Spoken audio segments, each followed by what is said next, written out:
11월 12일 주일 예배를 시작하도록 하겠습니다. 기도하겠습니다. 아버지 감사합니다. 아버지 감사합니다. 성령님 임하여 주옵소서. 아버지 감사합니다. 아버지 올 한 해도 이제 얼마 남지 않았습니다. 지금은 그야말로 이스라엘에서 온 세계가 아버지 하나님 전쟁과 또 이제 주님께서 마태복음 24장에서 전쟁, 기근 등등이 발생하는 것을 이때 우리 보고 고개를 들으라고 하였습니다. 지금이 그때가 아닌가 생각되어집니다. 아버지 하나님 우리로 깨어있게 하여 주옵시고 우리로 주님의 뜻과 주님의 길을 알게 하여 주옵소서. 감사드렸고 우리 주 예수 그리스도 이름으로 기도드리옵나이다. 아멘. 이스라엘의 그 중심에 우리가 발을 디딘다는 것은 말씀을 우리 마음에 우리 생각에 주님의 뜻대로 산다는 것과 동일한 겁니다. 그만큼 우리는 예수를 믿는데 이스라엘을 도외시하고 이스라엘하고 우리하고는 별로 상관없다라고 이렇게 생각해 왔습니다. 그러나 로마서 9장에 보면은 말씀을 주시는 분, 말씀을 가르치시는 분, 말씀을 전달하는 분들이 이스라엘로 많은 민족 중에 하나님께서는 이스라엘을 택하시고 그 택한 이스라엘을 통하여서 이방인을 접붙임 받게 해서 구원하겠다는 것이 하나님의 뜻입니다. 그래서 지난 시간에 이어서 오늘은 1차, 2차 중동 전쟁을 통해서 우리는 시편 83편의 전쟁이 과연 지금 일어나고 있는 일들이 시편 83편의 전쟁에 해당할 것인가? 또 지난 19세기 말부터 시작해서 20세기 초반에 일어났던 여러 가지 사건을 한번 둘러봄으로써 중동 1, 2, 3차, 4차 전쟁을 확실하게 우리가 그때의 상황 또 말씀하고 어떻게 연결되어지는지를 갖다가 살펴볼 수 있을 것 같아서 오늘은 중동 3차, 그러니까 중동 3차 전쟁이 6.1 전쟁입니다. 6.1 전쟁을 둘러보기 전에 19세기 말에 그러니까 1880년 이때부터죠. 이스라엘의 건국 운동과 알리야 또 이스라엘에서 그때부터 발생되었던 여러 가지 일들을 둘러봄으로써 이스라엘의 독립, 건국될 당시에 여러 가지 상황들을 이렇게 알아볼 수 있게 됨으로 인해서 오늘날 이스라엘을 우리가 조명할 수 있지 않겠나라는 생각이 듭니다. 그래서 19세기 말경에 이스라엘의 건국운동과 알리야부터 한번 알아보겠습니다. 알리야라는 것은 올라간다, 올라가다라는 이런 뜻입니다. 그대로 이 이스라엘은 예루살렘이 해발 한 800m밖에 안 돼요. 근데 항상 모든 지역에서 예루살렘을 올라가는 것이요. 유대 절기의 3대 절기에 절기 때마다 너는 내 앞에서 내 얼굴을 보여라 그랬어요. 그래서 항상 예루살렘 성전을 향하여서 그 주변에 있는 모든 사람들이 그렇게 성전으로 올라간다 이런 뜻의 알리야가 18세기부터 로마 가톨릭에서 AD 70년에 이스라엘이 완전 망하고 물론 그 전에 출애굽도 했고 바벨론 포로로 끌려간 적도 있습니다. 그런데 실제적으로 전 세계로 뿔뿔이 흩어진 거 디아스포라 된 것은 AD 70년 이후입니다. 그래서 이런 것들도 동방의 어떤 나라 바벨론으로 끌려갔느냐 아니면 애굽으로 끌려갔느냐. 애굽은 서쪽이죠. 쉽게 말하면은. 근데 동방으로 끌려갔다라고 하는 것은 바벨론을 말하죠. 바벨론은 지금은 이라크 땅. 그래서 알리야라는 것은 유대인들이 사실은 귀환 운동이죠. 이스라엘로. 그래서 이 정도로 알고 계시고, 예루살렘 성곽 밖의 땅을 구입해서 최초의 유대인 마을인 미시케너트 샤나님을 건설했다. 근데 이게 지금 아마 처음 이렇게 한 것은 유대인 크리스찬 단체예요. 유대인들은 산업혁명 이전까지 어떤 나라에서든지 토지를 소유할 수 없었어요. 당시 도시 인구는 약 10%, 농촌 인구가 약 90% 차지하고, 토지를 소유할 수 없었던 유대인들은 도시에 정착했고, 금융업, 말이 금융업이지 고리대금업이죠. 또 금은 보석 같은 이런 산업에 진출했죠. 1882년에서 1903년까지, 이때가 지금 쉽게 말하면은 1차 알리아예요. 제1차 알리아. 러시아 유대인들이 알리아한 시기예요. 러시아는 유대인이 증가하고 경제적 지위를, 그러니까 경제적 지위가 커지니까 힘이 커지니까 이제 두려움을 느끼기 시작해요. 그래서 대부분이 그래요. 이스라엘이 알리아가 되는 두 가지 길이 아스케나즘과 스파라딤이라고 그랬어요. 스파라딤은 포르투갈, 스페인을 통해서 이렇게 들어오는 거고, 아스케나즘은 러시아를 통해서 이렇게 들어오는 이 두 가지 줄을 크게 스파라딤, 아스케나즘 두 경로로 이렇게 크게 이야기를 해요. 근데 이 러시아를 통해서 들어가는 건 아스케나즘이죠. 그러니까 러시아에서 유대인들이 힘이 막 커지니까 러시아인들이 불안함을 느끼는 거죠. 그래서 1881년에서 1884년에 이때 포그롬이 발생해요. 러시아와 유럽에서 이제 포그롬이 일어나게 된 거예요. 이제 그 포그롬이 뭐냐? 자, 그걸 하기 이전에 조금만, 반유대주의의 신문을 발행하고 반유대주의를 통치하고, 그러니까 포그롬은 이제 우리말로 쉽게 번역하면은 대박해예요. 대박해. 특정 민족 종교 집단에 대하여 학살과 약탈이 수반되어 일어나는 폭력적인 폭동이다. 유대인 집의 약탈과 방화, 강간, 살인이 도처에서 발생되어지고, 러시아에, 그러니까 이것이 이제 처음에는 러시아에서 발생되는데, 러시아에서 또 오스트레일리아는 호주고, 오스트리아가 있어요, 유럽에. 그 다음에 헝가리, 루마니아에서는 그때 당시에 이 금융업, 하게 되니까 이스라엘 사람들이 은행을 소유하게 되니까 이스라엘 사람이 은행을 소유하는 것을 반대를 해요. 이 루마니아에서는. 이렇게 이런 일들이 막 이렇게 나게 되어지죠. 포그롬이라는 것은 뭐냐라면은, 좀 더 자세히 설명하면은, 러시아어로 파괴 또는 학살 이런 뜻을 갖고 있어요. 종교적, 인종적, 민족적으로 소수의 사람들과 그들의 재산에 대해 정부의 묵인이나 허가를 받고 가하는 공격. 19세기 말에서 20세기 초에 러시아에서 유대인 공격을 지침하는 거죠. 1981년에서 1984년까지 짜르 알렉산더 2세 암살 이후에 우크라이나와 남부 러시아를 휩쓴 강력한 반유대주의 운동이 일어나게 돼요. 짜르 알렉산더 2세가 암살을 당하니까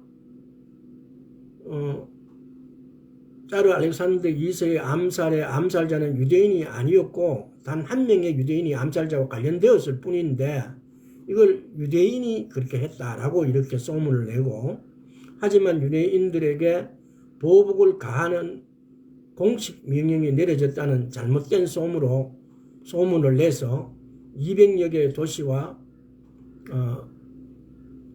도시 마을에 이들이 피해를 입게 돼요. 유대인들이. 1903년 캐시네프에서 일어난 지역 지도자들이 부추기고 당국의 지원, 경찰과 군인들의 제지시키지 않아요. 그렇게 해서 유대인이 45명 사망당하고 600명이 부상당하고 1,500가구가 약탈당해요. 그렇게 했는데도 폭동 주동자들을 처벌하지 않아요. 이게 뭐냐, 포그롬이라는 거죠. 이제 이게 대박해를 한다는 거죠. 포그롬의 원인은 1881년에서 1917년의 러시아의 반유대주의 정책 중에 하나예요. 유대인들이 디아스포라 돼갖고 왜 스파라딘 같은 경우도 보면 스파라딘 스페인 쪽에 스페인 포르투갈이잖아요. 그러니까 이 사람들이 처음에 이스라엘을 출발해서 이 사람들이 가는 곳마다 이렇게 박해를 해요. 갈 때는 빈손으로 가는데 조금 지나면 이 사람들이 오히려 그 지역 주민들보다 더 부유하게 되고 더 잘 살게 되고 더 농사를 잘 짓게 되고 하니까 그 지역 사람들이 자꾸 이렇게 반대를 하고 쫓아내는 거죠. 그래서 계속 쫓기고 한 것이 마지막 유럽의 마지막이 포르투갈 스페인 지역. 이걸 스파라딤이라고도 하고 세파라딤이라고도 그렇게 해요. 우리 발음상에서. 그래서 이쪽 이렇게 쫓기고 마지막까지 간 것이 그 경로가. 그렇게 해서 거기서 알리아를 하는 거죠. 이제 예루살렘, 이스라엘로. 마찬가지로 아스케나즘 역시 마찬가지로 쫓기고 해서 러시아를 통해서 러시아가 지금 이렇게 폭동 대박해를 아주 선두적으로 하니까 포그롬이라는 이런 말로, 그래서 러시아에서부터 이스라엘로 알리아되는 사람들.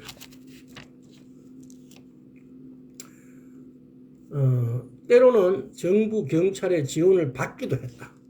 예, 포그롬을 제2차 세계대전 이후 러시아와 유럽을 떠나게 하는 하나의 계기가 됐다. 그러니까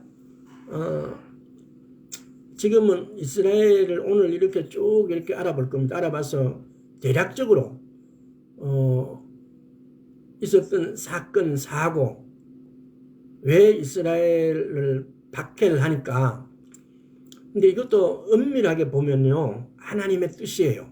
성경에는 이런 구절이 있어요. 이 사람들을,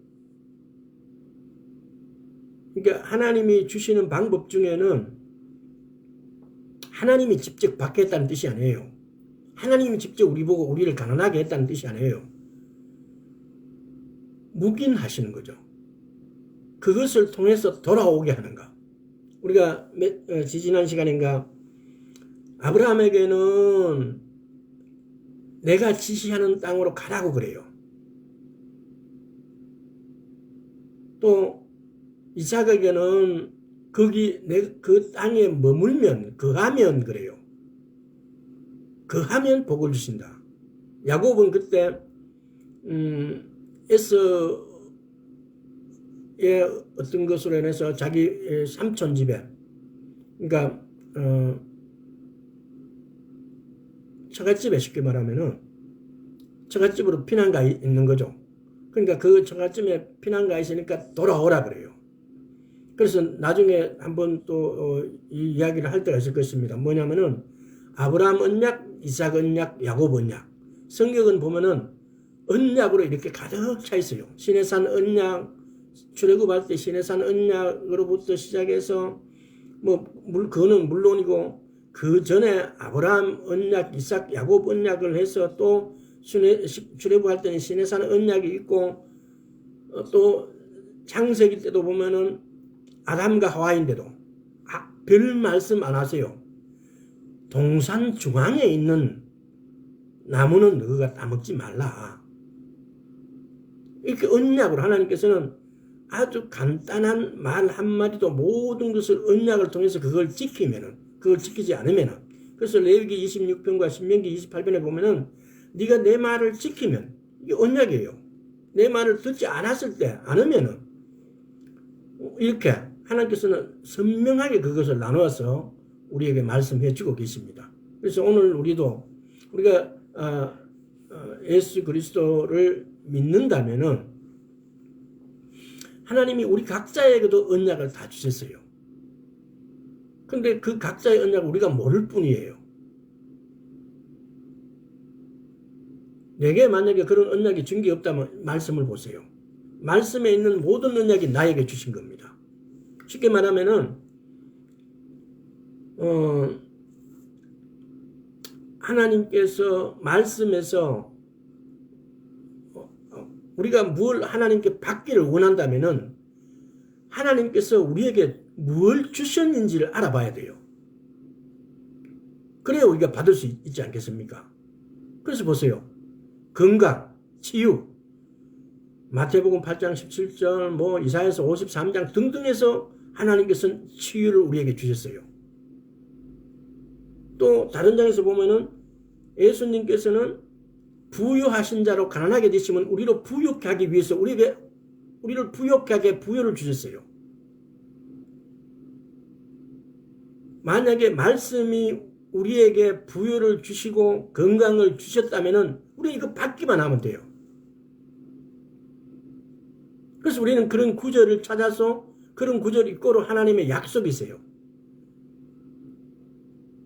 이 성경의 모든 말씀은 하나님이 말씀하신 것은 하나님이 우리를 향해서 약속하신 거예요. 근데 그걸 다른 표현을 하자면 언약을 하신 거죠. 자, 그래서 우리가 하나님께 뭔가를 받기를 원한다면은 말씀께로 가면 됩니다. 아브라함과 이삭과 야곱에게 언약하셨다면 오늘날 우리에게도 하나님께서는 언약을 주셨습니다. 약속하셨습니다. 그래서 우리는 그 약속하신 말씀을 에스겔서에 보면은 내가 아멘하고 내 창자에 그 말씀을 채우게 되는 순간 나는 그 말씀을 받아 먹는 상속자입니다. 그러니까 성경은 너무나 간단한 이치로 이렇게 연결시켜 놨는데 우리는 이걸 너무 어렵게 혹시 찾고 있지는 않는지. 그래서 자, 다시 본론으로 들어가서 반유대주의가 일어남으로 또 확산되고 이렇게 되니까 유대인들이 독립국가를 갈망하게 돼요. 왜? 어떤 나라에 가서 조금만 정착해서 부유하게 되면 다 뺏어가 버리고 어디 이게 한두 나라에 계세요. 그 유럽으로 심지어는 중국의 신임 땅에서 또 일본에도 유대인들이 와서 또 아프리카 또 에티오피아 이집트 쫙 온갖 군데 다 이 사람들이 디아스포라 돼서 이렇게 쫓기고 그 지방에서 좀 살아보자고 악착같이 이렇게 일해서 돈을 벌어갖고 모으기만 하면 또 뺏어가고 또 쫓아내는 거예요. 이러니까 자기들만의 독립국가를 갈망하게 되어지고 이 갈망하게 되어지니까 이 갈망이 시오니즘이라는 말로 이렇게 연결되어져요. 그래서 가면 시오니즘이 뭔지 한번 알아보도록 하겠습니다. 그래서 조금 전에 뭔가를 생각했는데 지나가 버렸네. 자, 시오니즘이란 게 뭐냐? 시온이란 것은 제가 그 책 이름은 지금 기억이 안 나는데 보면은 어느 책이었는지 모르겠습니다만은 제가 읽은 책 중에서 시온이라는 것은 어원이 없대요. 모든 언어들은 단어들은 보면은 어원이 이렇게 존재해요. 근데 시온이란 말은 어원이 없대요. 이거는 하나님 나라의 언어예요. 그래서 시온 이렇게 말하는데 일단은 그 정도로 이렇게 알고 계세요. 시온이란 것은 어원이 없는 하나님 나라의 언어다라는 정도로 디아스포라 유대인이 수천 년 전에 자신의 선조들이 살았던 유대 사마리아 지역. 이게 지금 오늘날 보면 이게 지금 앞으로도 계속 제가 이렇게 나가면서 유대 사마리아 지역을 팔레스타인이라고 지명해요.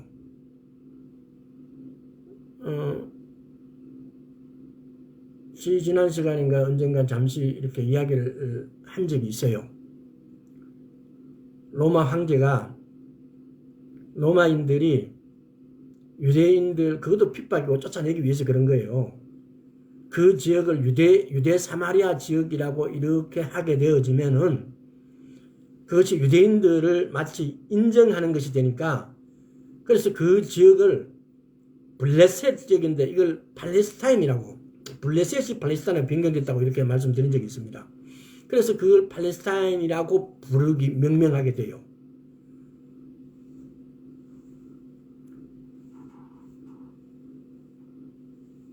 자, 디아스포라 유대인이 수천 년 전에 자신의 선조들이 살았던 유대와 사마리아 지역에 유대 국가를 세우고 유지하는 것을 목표로 한 운동이 시오니즘 운동이에요.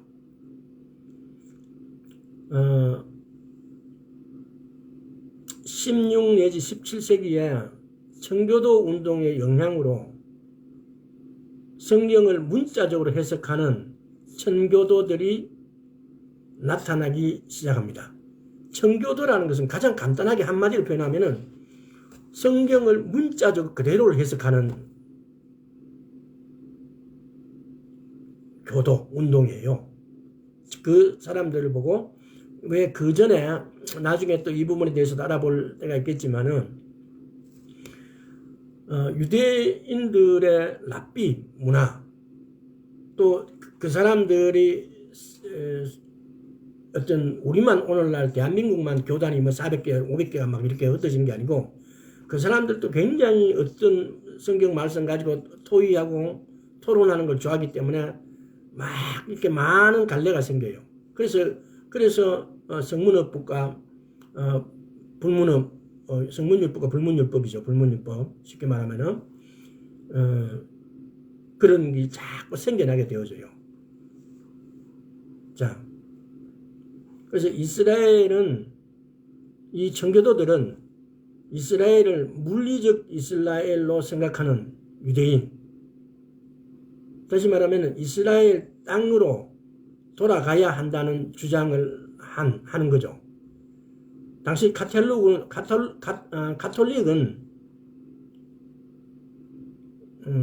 이단시하는 영향으로 파급 효과가 별로 없었고, 그러니까 이 청교도들은 가톨릭이 막 너무 많이 가톨릭 자체가 로마 교황들에 의해서 많이 좀 무너진 거예요. 도덕적, 윤리적, 종교심 이런 것들이 다 무너진 상태. 그러니까 이 가톨릭에 대해서 반대급부로 일어난 것이 청교도 혁명이고 청교도 운동이잖아요. 그래서 18세기 후반 독일 유대인 철학자 모세스 멘델스존 주장한 하스칼라 유대 계명주의 운동의 영향으로 시온주의가 잠시 주춤하기도 했습니다. 그래서 하스칼라 운동은 그러면 또 뭐냐?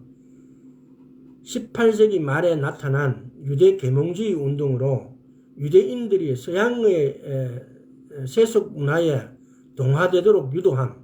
그러나 동유럽의 유대인들은 거주하는 나라에 동화되지 않고 자신들의 전통을 지켰고 러시아의 유대인 학살에 대한 반발로 호베베이 시온을 사랑하는 자들을 결성하여 유대 농민 및 기술자들의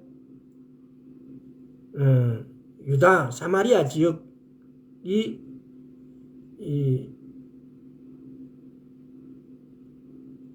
유대 사마리아 지역 이주 운동을 이렇게 촉진시켰다 이 말이에요. 이게 지금 하스칼라 운동은 쉽게 말하면은 청교도 혁명의 청교도 운동에 대한 반대로 이스라엘을 그 사는 지역 사회나 그 지역 환경에 동화시켜 가지고 너 더 이상 너 그 것을만 주장하지 말아라. 이제 이런 부분에서 보면은 하나님께서 로마서 9장에서 왜 이들에게 맡겼는지, 왜 하나님께서 이들을 택하셨는지, 몇천 년 동안을 예를 들어서 남의 나라로 디아스포라 되고 쫓겨나갖고 살아면은 저 나라 언어를, 문화를, 전통을 다 잊어버리게 돼요. 근데 이들은 끝까지 그걸 잊어버리지 않고 지키면서 살았던 거예요. 그러니까 히브리인들이 많이 타락도 하고 많은 여러 가지도 문제가 있지만 과연 세계의 어떤 민족을 선택해서 하나님께서 그들에게 너가 내 말을 따르라고 했을 때 우리는 이스라엘을 그냥 흔히들 욕을 많이 하는 편인데 과연 이들만큼이라도 지킬 수 있었을까? 우리는 생각해 봐야 됩니다. 우리 보세요.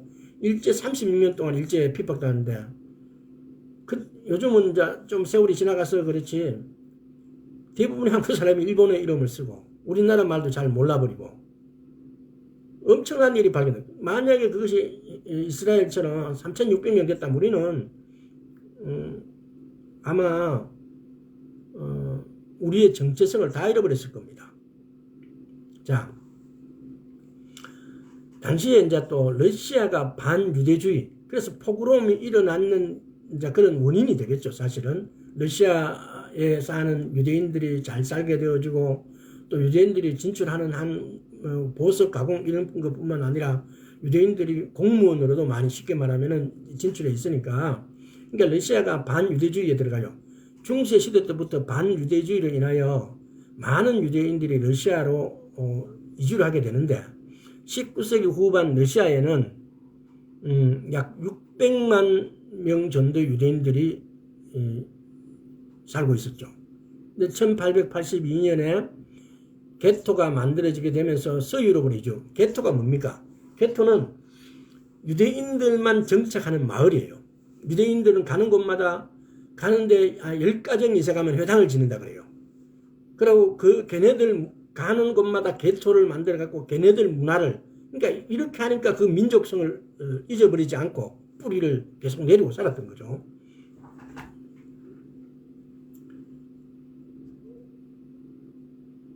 그래서 서유럽으로 이렇게 좀 이렇게 이주를 해가 돼요. 독일, 오스트리아는 유대인의 입국을 거절하게 되고, 그래서 안전한 미국으로 이주하게 되고, 미국 캐나다 쪽에 650만, 그리고 미국 뉴욕에 한 200만 정도. 요즘은 이보다 또 적을지도 모릅니다. 왜냐하면은 많은 지역에 디아스포라 되었던 유대인들이 알리아를 많이 했는데 아직까지 미국하고 캐나다 뉴욕 쪽에 있는 유대인들은 그렇게 많이 이스라엘로 돌아오지 않았어요. 1917년에 러시아 혁명이 레닌이 정권을 잡고 일시적으로 유대인을 보호 정책을 썼어요. 그런데 이때 유대인들이 이디시어를 공식 민족으로 사용했는데 이디시어가 뭐냐면은 히브리어 플러스 독일어가 이렇게 섞여져 있는 거. 그래서 그걸 이디시어라 그래요. 그런데 처음에는 레닌이 유대교를 합법적인 종교를 인정해주고 하나의 소수민족으로 러시아에 사는 소수민족 중에서 12번째의 민족이 히브리인들이었어요. 이걸 인정해줬어요.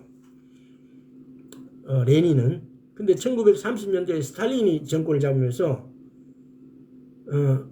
회당 예배를 금지시켜버려요. 그리고 히브리어 사용도 금지시키고 그리고 이디시 문화를 파괴를 해버려요. 이디시어라는 것은 독일어와 유대인의 히브리어가 결합된 형태로 중세 시대에 처음 등장, 독일 동유럽의 사용, 19세기 이후에는 주로 러시아 동유럽에서 사용되어졌다. 이 정도만 알고 계세요. 이디시어가 뭔지. 또 이제 스탈린이 이스라엘에 대한 적대감, 이제 레닌 그러고 난 다음에 스탈린이 이스라엘에 대한 왜 적대감을 가졌는지를 이렇게 한번 알아보도록 하겠습니다. 집단 농장 기부치를 보면서 건국하면 사회주의 나라가 될 것을 생각하고 이스라엘이 그러나 공산주의에 냉담하고 자유민주주의 체제를 채택하게 돼요. 이스라엘이. 왜냐하면 이스라엘에 있는 러시아에 있는 이스라엘 사람인데 스탈린이 잘해주면은 이스라엘에 있는 이스라엘하고도 그 사람들이 공산주의가 되면은 자기들하고 친구가 되니까 처음에는 스탈린이 그렇게 봤다는 겁니다.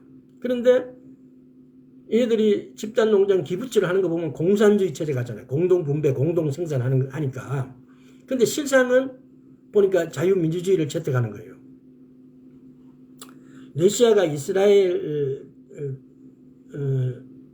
건국을 지원했던 것은 이스라엘이 좋아서가 아니라 영국의 식민지 정책에 대한 반대 때문이었다. 처음에 스탈린이 이스라엘의 건국을 막 지지를 해줘요.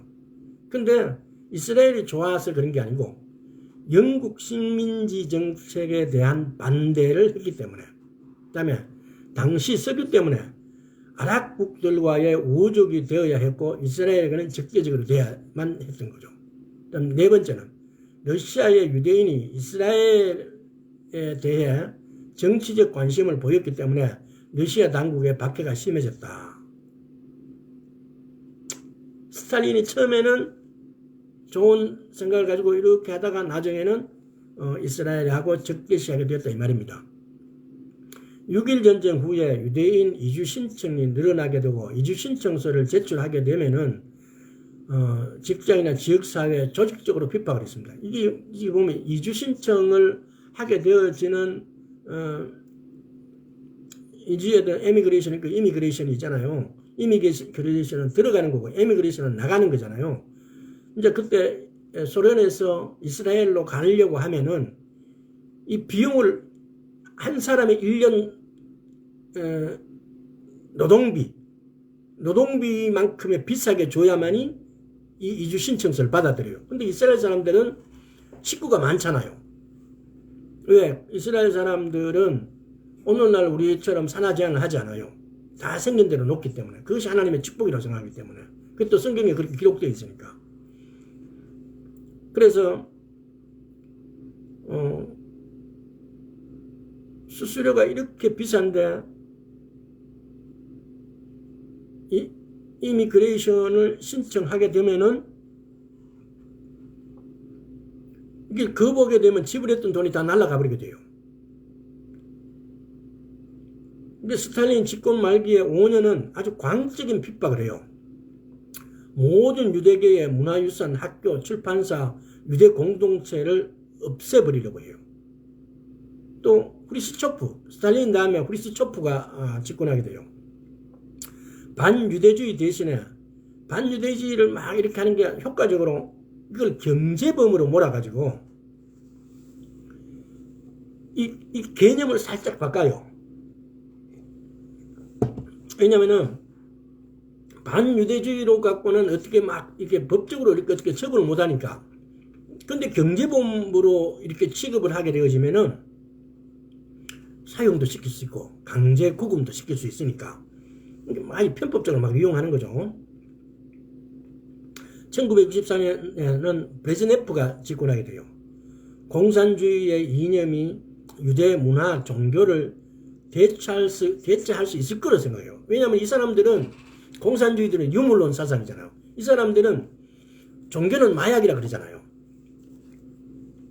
그러니까 유대인들이 갖고 있는 어떤 유대주의적인 어떤 이런 색깔들을 공산주의의 이념이면 이 사람들을 파괴할 수 있을 것이다. 그래서 이 사람들을 공산주의로 만들 수 있을 것이다. 이렇게 생각한 거죠.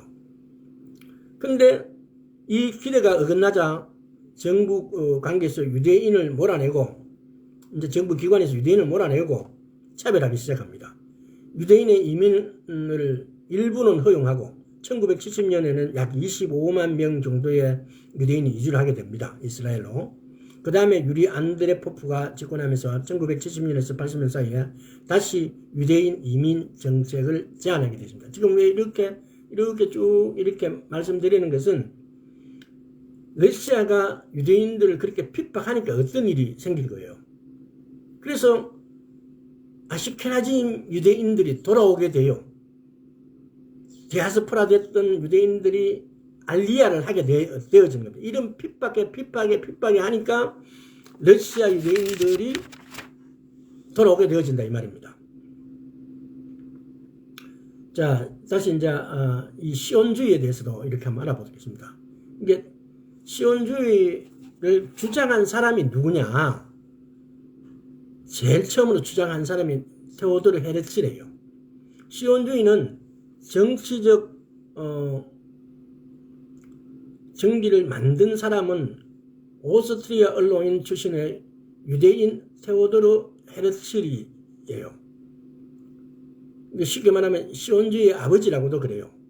그는 오스트리아 법대 법학 박사 학위를 가지고 있고 1891년에서 96년 오스트리아 일간지 NFP의 파리 특파원 생활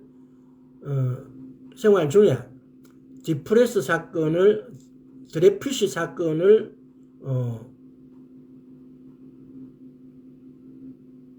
집중 취재하게 되어져요.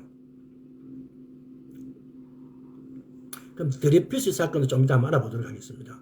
이 테오도르 헤르첼이 시온주의를 주창하게 된 것들도 이렇게 한번 알아보도록 하고요.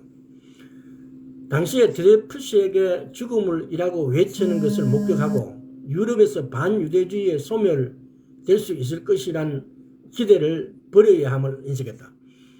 유대인들은 돌아가야 된다, 이스라엘로 막 이런 생각을 갖게 되어진 계기가 유대인들이 가는 곳마다 이렇게 핍박을 하니까 언젠가는 우리가 이 땅에 살면 저들도 우리하고 같이 동아리에서 우리인들 잘해주겠지 했는데 그 기대감이 완전히 포기됐다 이 말입니다. 시온주의의 교본으로 불리는 유대국가라는 책을 출간하게 되고 민족주의를 고취시킨다. 이게 지금 테오도르 헤르첼이 유대국가라는 책을 쓰게 돼요. 그런 책에서 50년 내에 유대국가가 세워질 것을 예측해요. 그러니까 하나님의 이 사람이 이 책을 썼는데 자기가 쓴 것 같지만 하나님이 쓰신 거예요. 이거. 그래서 이 책을 통해서 시온주의가 급속히 확산돼요. 시온주의가 뭐라 그랬어요? 정치적 시온으로 돌아가자. 우리가 유대인의 유다와 사마리아 지역에다 이스라엘이라는 나라, 시온주의의 나라를 건설하자라는 것이 시온주의의 제일 핵심이죠.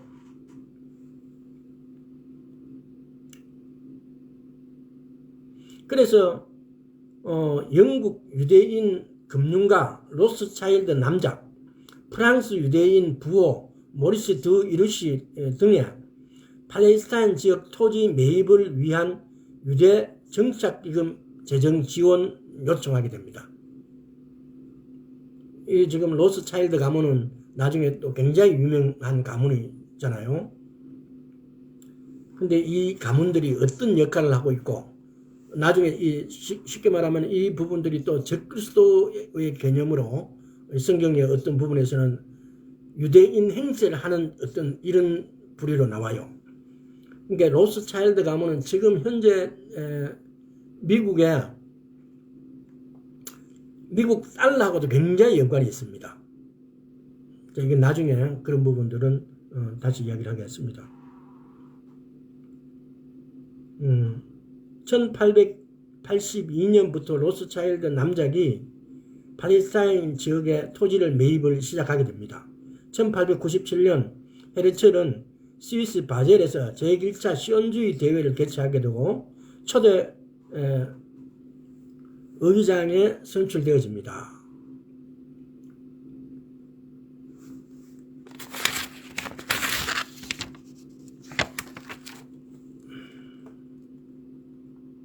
자, 조금 전에 요것부터 알아보겠습니다. 드레퓨시에게 죽음을 이렇게 했는데 왜 이 테오도르 헤르첼이 시온주의를 주장하게 되고 이걸 드레푸스에게 죽음을 보고 그럼 드레푸스는 도대체 누군지 한번 알아보도록 하겠습니다. 드레푸시 사건은 1894년에 프랑스 육군 대위였습니다. 근데 이 드레푸스는 간첩죄로 군법 재판에 붙여지게 되고, 근데 이 사람이 죄진 게 아니라 조작된 증거와 유대인이라는 이유로 종신형을 선고받게 되어집니다. 프랑스령 가나의 악마섬으로 유배가 되어집니다. 정보 유출에 사용된 문건에 발견된 암호명 D를 근거로 알프레드 드레피쉬를 간첩으로 지목하게 됩니다. 아무 증거가 없어요. 근데 프랑스 육군 대위로 근무한 알프레드 드레피쉬라는 D자가 들어갔다는 이유만으로 유대인이기 때문에 끄집어내서 이 사람이 스파이 활동을 했다라고 제목을 집어넣어버린 거죠. 독일과 프랑스가 19세기 말에 20년간 보불 전쟁을 치르고 프랑스가 패하자 그 패배의 명분을 찾던 중에 드레푸스를 간첩으로 몰고 간 것입니다. 옛날에 우리 일제시대 때도 일본에서 막 전염병이 망하면 조선인들이 우물에 독 탔다고 막 이렇게 하잖아요. 똑같은 일이에요, 여기.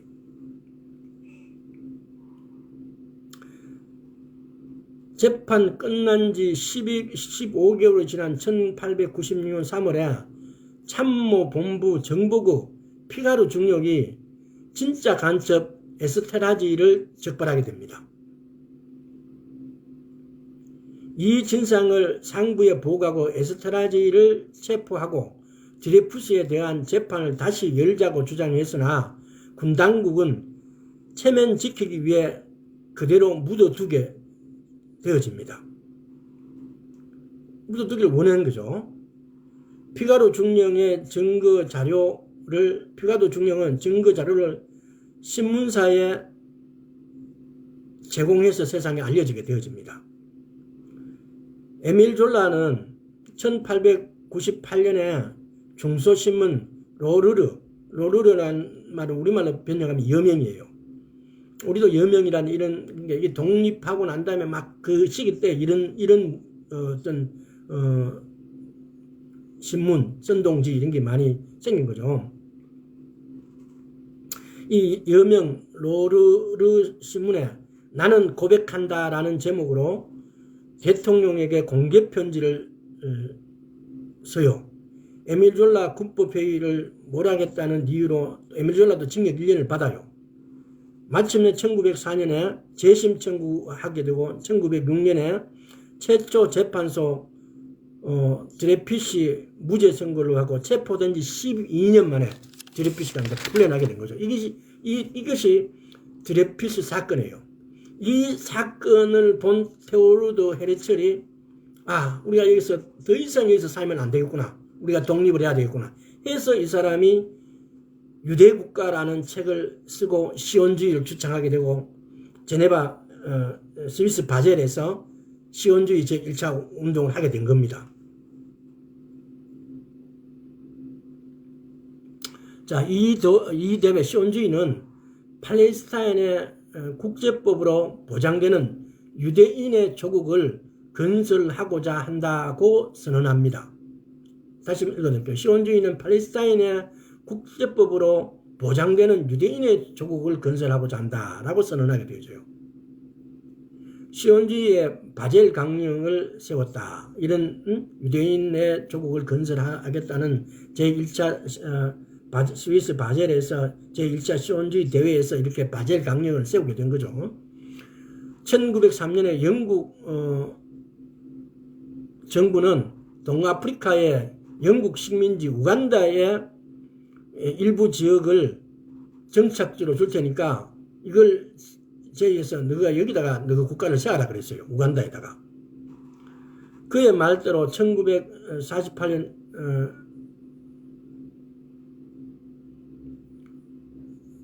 그렇게 했지만은 중간에 이게 보면은 그렇게 하자라고 또 결정했다가 결국은 그걸 반대하고 1948년 이스라엘의 5월 14일에 독립을 하게 되죠.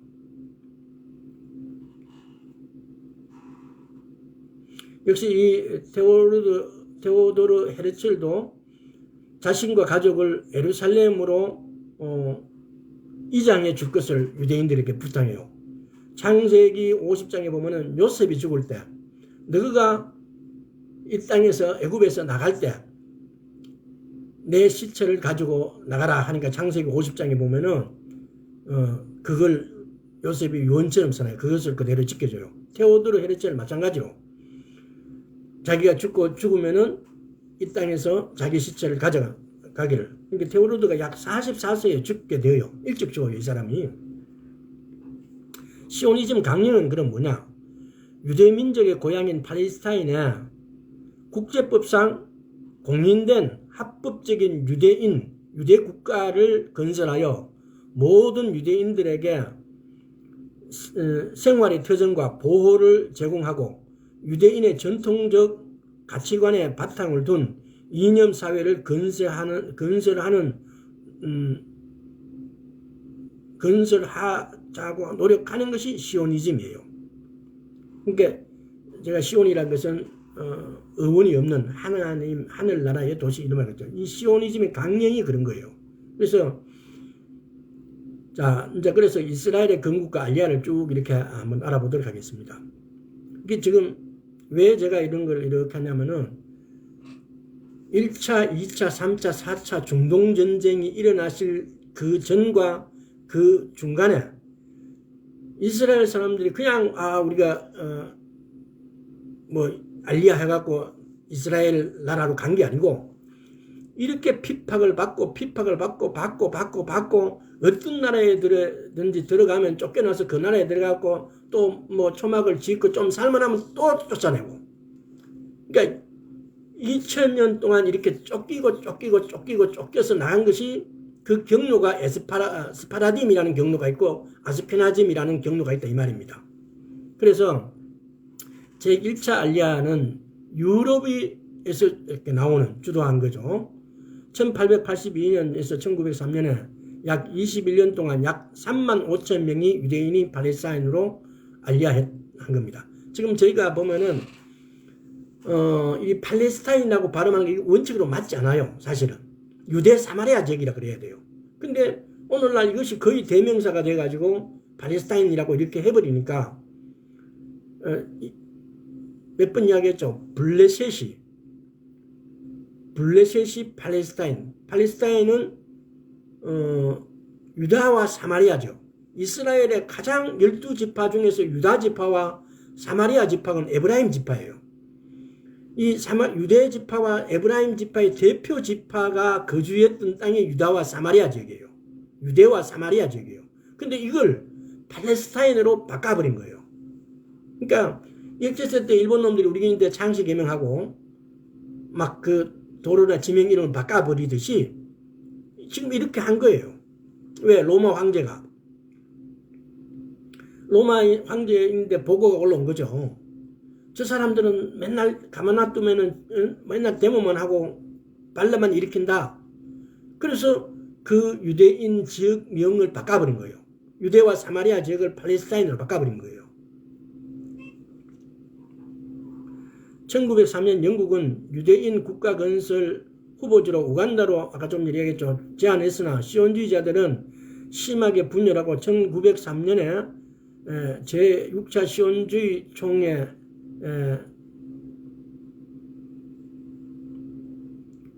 총회에서 노르다우가 우간다 전차촌을 수용했어요.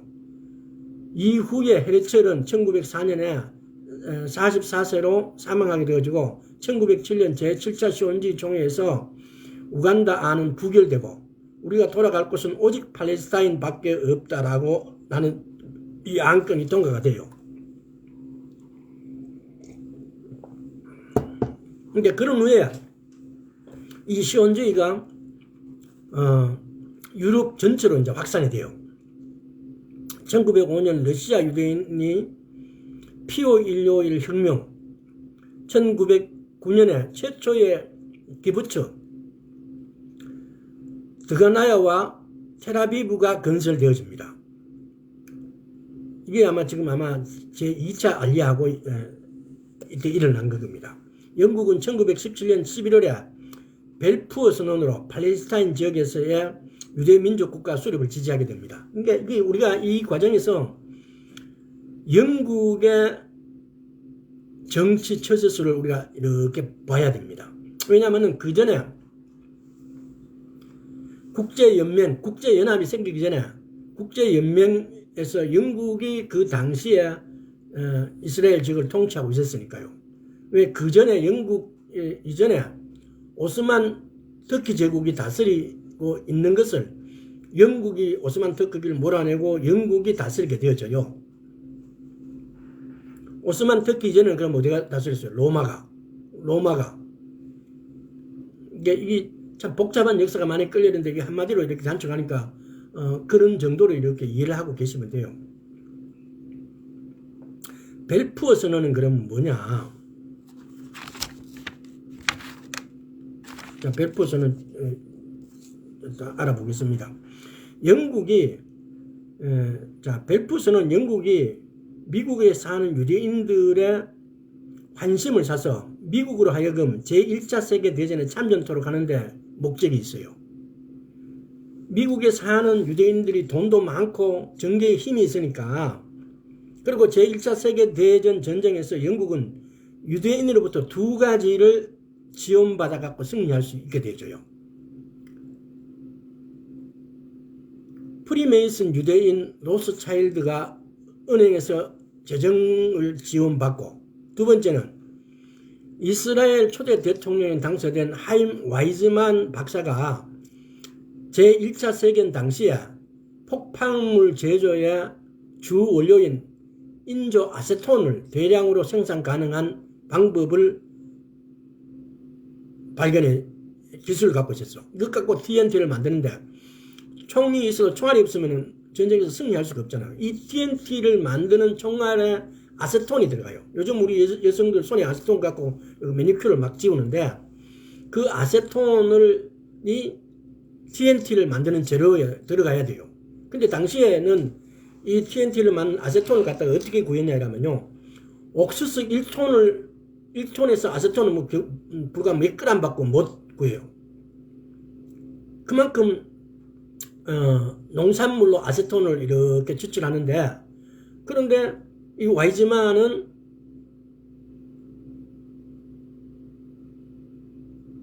화학요법으로 이렇게 간단하게 아세톤을 엄청난 양을 만들어내니까 영국이 프리메이슨인 로스차일드로부터 재정적 지원하고, 그 다음에 하임 와이즈만으로부터의 이 아세톤을 받으면 전쟁에서 승리할 수 있거든요. 쉽게 말하면 총알을 만들 수 있으니까. 그러니까 이 두 가지 때문에 벨푸어 선언을 해요. 이 벨푸어 선언을 해가지고 조금 이따 벨푸어 선언에서 내가 읽어드리겠습니다. 영국은 독일과 동맹관계를 맺고 있던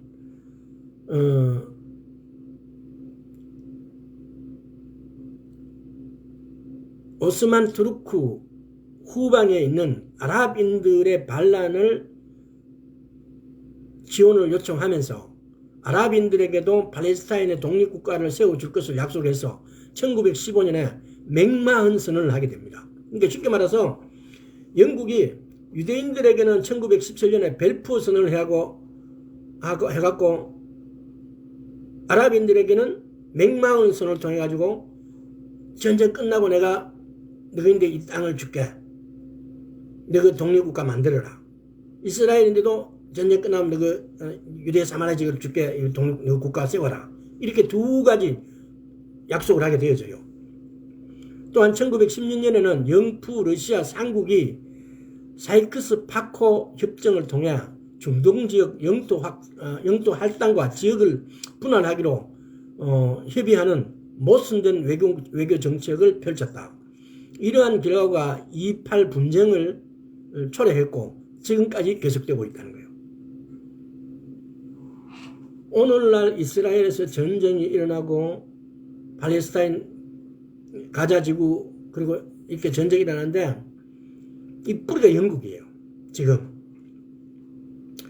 1917년 12월 8일에서 12월 26일까지 19일 동안 벌인 예루살렘 전투에는 터키군이 점령하고 있던 예루살렘을 영국군이 재점령한 되어집니다. 그래서 이 벨푸어 선언은 뭐냐면 1917년에 11월 2일에 영국 외상 아서 벨푸어가 유대인을 대표하는 것으로 보였던 로스차일드에게 팔레스타인 지역의 유대인 국가 건설을 지원하겠다는 내용의 편지를 보내죠.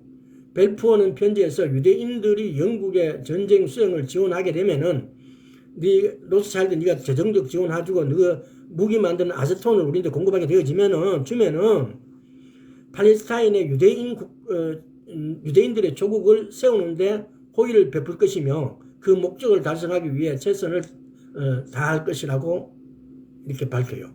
이게 벨푸어 선언이에요. 그럼 맥마흔 선언은 뭐냐? 영국의 이집트 주재 고등 판무관 헨리 맥마흔이 아랍의 정치 지도자 알리 벤 후세인에게 1915년 1월부터 1916년 3월까지 10차례에 걸쳐서 전달한 전시 외교에 관한 것이에요. 다시 말하면 너가 우리 도와주고 이렇게 하면은 이 땅을 너희한테 주겠다 이거예요. 그러니까 이스라엘에도 하고 아랍인데도 하고 그리고 난 다음에 사이코스 피코 협정이라는 것은 1916년에서 5월 10일 영국과 프랑스가 러시아에 동의하여 영국 프랑스 간에 맺어진 비밀 협의로 제1차 세계대전 이후 영푸르 세 나라가 중동 지역을 어떻게 우리가 전쟁에서 이기고 난 다음에 어떻게 왜 오스만 터키를 쫓아내고 그 지역을 우리가 이렇게 땅을 뺏게 되면은 이 땅을 우리가 어떻게 가르자 할 땅을 이렇게 하자라고 하는 이게 뭐냐 사이코스 피코 협정이란 이 말이에요. 그래서 영국은 바다와 요르단강 해안 지역과 요르단, 이라크 남부, 하이파, 야코 등과 지중해의 점유권을 프랑스는 터키 남부, 이라크 북부, 시리아, 레바논 지역을 러시아는 이스탄불과 터키 해역, 아르메니아 등을 할당을 한 거죠. 그러니까 영국의 2중 3중 플레이가 오늘날 이스라엘이 블레셋 전쟁을 하게 되어지고 서로 내 땅이라 그러고 있고 마치 제3자가 평가했을 때 오늘도 그러잖아요. 지금 이스라엘이 막 공격하니까 전 세계가 지금 다시 처음에는 이스라엘이 블레셋이 가자 지구가 이스라엘을 무단 침략하고 무단 공격하니까 가자 지역을 공격을 하다가 이제 아랍인들이 다시 쭉 뭉쳐가지고 이스라엘을 공격하기 시작하니까 온 세계에서 지금 이스라엘에 그렇게 너무 심하다라고 이렇게 또 공격하고 있어요. 근데 이 지금 우리가 이 그림에서 밑그림을 봐야 돼요. 이 적그리스도가 하는 거예요. 적그리스도가 이스라엘에 아무 지원 제도 없는 것 같은데 적그리스도가 쟤들을 쫓아내고 디아스포라 시키고 가는 곳마다 축출하고 가는 곳마다 축출하고 해서 다시 알리아가 됐는데 이 알리아가 된 땅도 하나님께서 주신 땅이에요. 근데 적어도 거기 살았으니까 저거 땅이라고 주장하고 있고 그래서 우리는 이 과정에서 도대체 크리스찬이 뭔가 이런 과정에서 우리는 크리스찬의 예수를 믿는 사람들의 설 자리를 분명히 찾아야 돼요.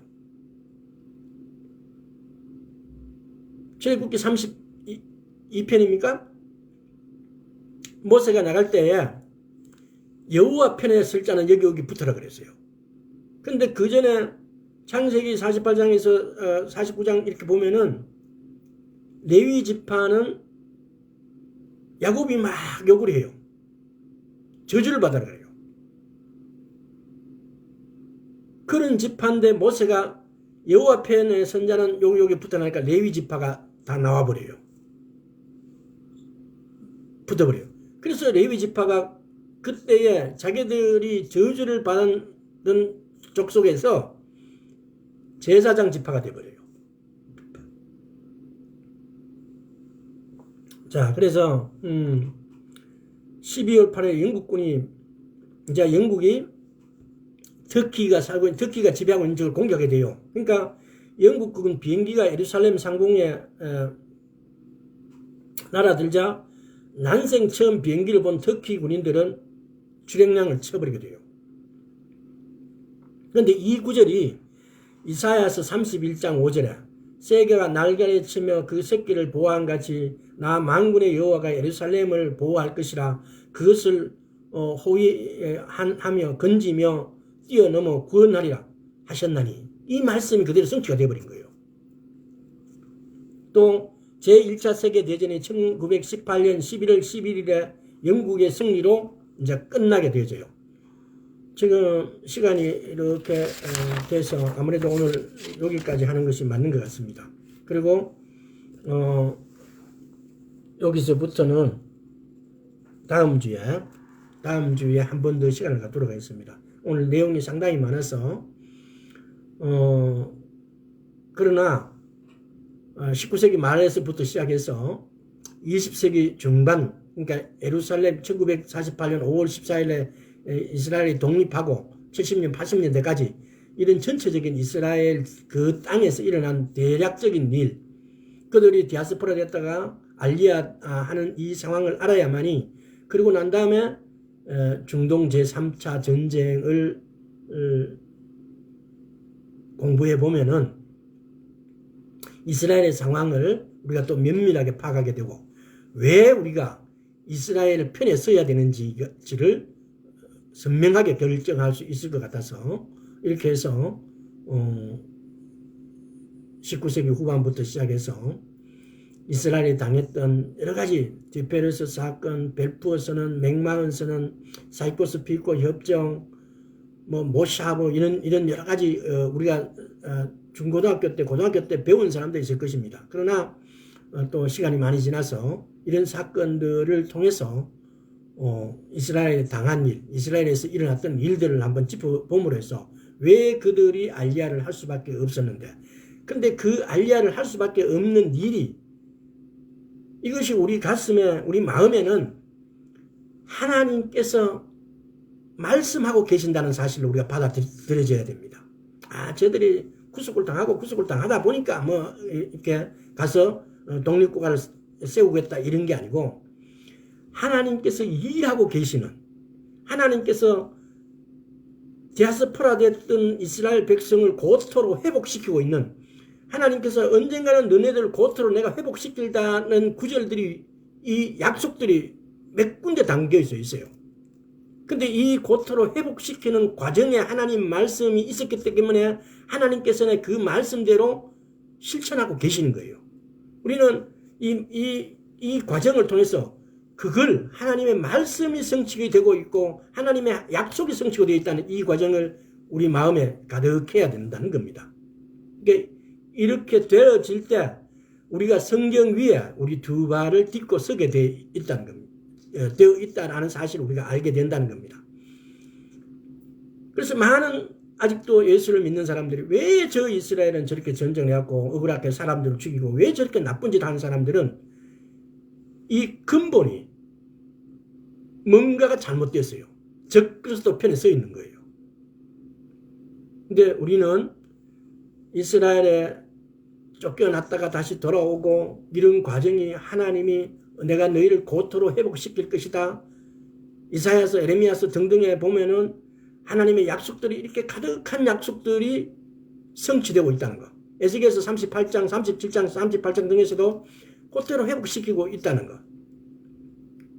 남은 자, 이런 개념들이 계속 존재하고 있고 성경은 말씀하고 있는데, 단지 우리는 이스라엘에서 저렇게 저거가 그냥 고토로 쫓겨났다가 돌아오는 과정에 이런 사회적 현상 또는 한 나라의 어떤 전쟁사, 이 정도로 봐서는 이 성경을 이해하지 못하고 있다는 겁니다.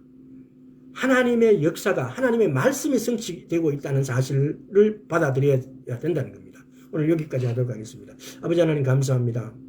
지금 이스라엘에서 일어나고 있는 일들이 하나님의 말씀이 성취되고 있다는 사실을 우리가 깨닫고, 그 말씀이 성취되는 구절이 어느 구절이며 또한 그 구절에 속한 구절이 어떤 지점임을 우리로 알게 하셔서 우리가 주의 길을 예비하고 준비할 수 있도록 은혜 베풀어 주옵소서. 감사드리고 우리 주 예수 그리스도 이름으로 기도드리옵나이다.